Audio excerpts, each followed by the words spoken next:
Recently, I noticed that I was walking less.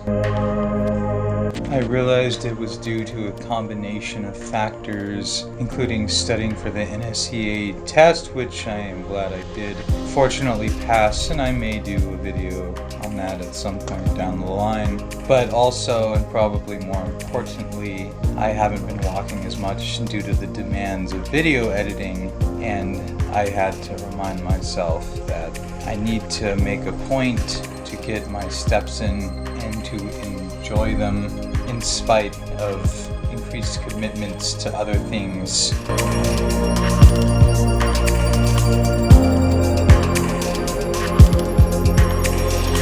Of course, recently I completed the 100 steps challenge, and that's a perfect reason to cut back on the walking because my feet were really sore and did need to recover. And I'm pretty happy that I even got some decent steps in the days after the 100,000 step challenge.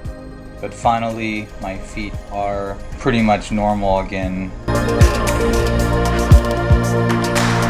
I get it. Walking can be difficult. I mean, I see those walking lessons ads all the time. Walking teachers aren't cheap. I know it's crazy that I don't have my walking certification yet, but I don't believe you need to be certified to take those steps.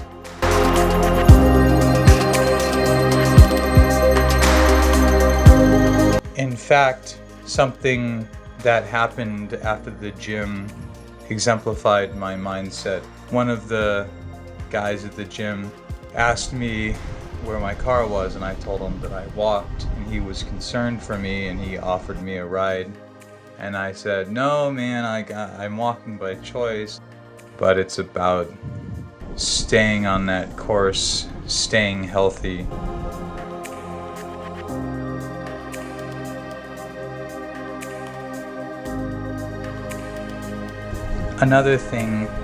Another reason why I started walking less is simply because I am happier with my body overall, and I simply don't have that same motivation to get to a certain physique that I did in the past. And that's one of the things that I have to remind myself of.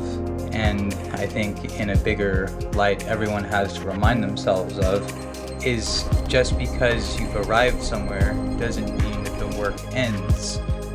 You have to keep up the work to maintain your progress, or otherwise you will fall behind. So fitness isn't just about reaching a goal, but it's also about preserving what you already have.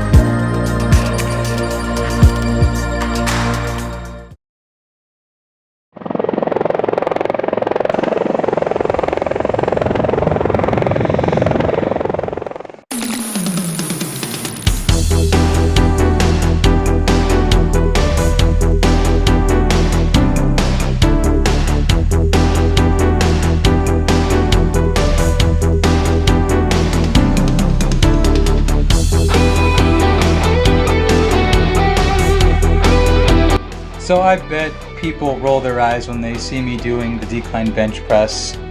It really looks pretty easy, and I guarantee it's a lot harder than it looks for me, but still the range of motion is pretty low because the weight is really high, and that might be a reason why I have plateaued recently. So I think moving forward I will be increasing my range of motion and decreasing the weight.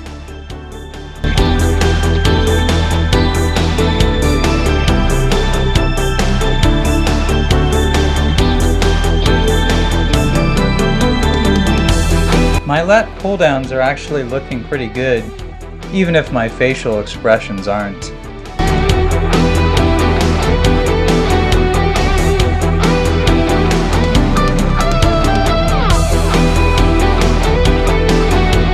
I implement neutral grip shoulder presses into my workout because they are easier on the shoulder, therefore I can ultimately push more weight and push the progressive overload.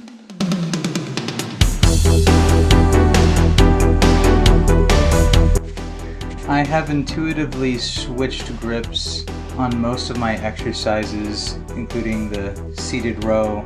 Overall, the form is looking pretty good. The wider grip hits the posterior delts more, but I also like to switch grips simply because in doing so, it gives other muscles a break and a longer reset in between sets. I especially like the lat pull-through exercise because I feel it is the exercise that will help me the most in being able to do the front lever someday in the future, hopefully. I personally call this exercise the angel fly, and you will see that with my right arm I'm actually assisting with my left, and that's because I think I may have golfer's elbow from doing a lot of muscle up related exercises. Golfer's elbow is a condition that causes pain on the inner side of the elbow. The cause is excess or repetitive stress